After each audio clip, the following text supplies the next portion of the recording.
Feature से कुछ parameter दिए हुए हैं, अगर वो मीट नहीं कर रहा है तो ये एक डेविएशन हो जाएगा। जो प्रोसेस इस्तेमाल करना था आपने उस प्रोसेस का इस्तेमाल नहीं किया प्रोडक्शन करने के लिए, ये भी एक डेविएशन हो जाएगा। तो इस तरीके से दोस्तों काफी सारे तरह के डेविएशन हो सकते हैं। तो दोस्तों अगर मैं टाइप्स ऑफ डेविएशन की बात करूं तो काफी सारे तरह के डेविएशन हो सकते हैं।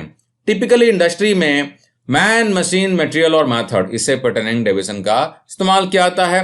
लेकिन इसके अलावा और भी तरह के डेविएशन हो सकते हैं।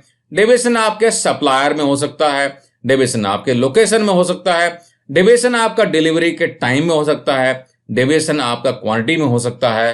तो इस तरीके से बहुत सारे तरह के डेविएशन हो सकते हैं।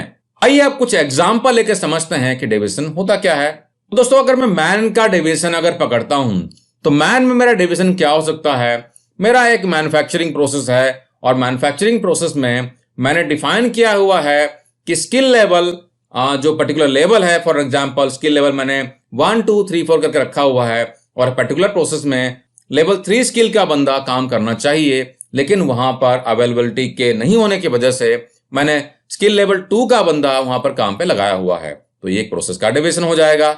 अगर मैं मटेरियल के डेविएशन की अगर बात करूं तो फॉर एन एग्जांपल आप प्रोडक्शन करने के लिए आप एक पर्टिकुलर ग्रेड का मटेरियल को आपको इस्तेमाल करना था, उस ग्रेड का मटेरियल था नहीं अवेलेबल, आपने उसके जगह में कोई दूसरा ग्रेड का मटेरियल को इस्तेमाल किया हुआ है, ये डेविएशन हो जाएगा मटेरियल के लिए। मेथड में आपका डेविएशन हो सकता है कि आपको एक पर्टिकुलर ऑपरेशन में, सपोज आपको वीएमसी मशीन में एक पर्टिकुलर ऑपरेशन करना था और आपने उस काम को वीएमसी में नहीं करके किसी और कन्वेंशनल मशीन में आपने कर लिया, तो ये मशीन का डेविएशन भी हो सकता है। मेथड का भी डेविएशन हो सकता है कि पर्टिकुलर मेथड को आपको इस्तेमाल करना था, आप उस मेथड का इस्तेमाल ना करके कुछ और मेथड का आपने इस्तेमाल किया। फॉर एन एग्जांपल आपको सीड्स को काटने के लिए ब्लैंकिंग ऑपरेशन करना था, आप ब्लैंकिंग ना करके उसको सीरिंग मशीन में आपने काट के उस साइज को आपने अचीव किया, तो ये मेथड में डेविएशन हो सकता है। लोकेशन का डेविएशन भी हो सकता है। आपको पार्ट जो है एक पर्टिकुलर लोकेशन में मैन्युफैक्चरिंग करना था, उस लोकेशन में कुछ प्रॉब्लम होने की वजह से आप लोकेशन बी में, जो कि आपका ऑल्टरनेट आपका प्लांट है या कुछ और लोकेशन जहां पर मशीन वगैरह लगाया हुआ है, आपने वहां पर मैन्युफैक्चरिंग किया, तो ये लोकेशन का डेविएशन हो जाएगा।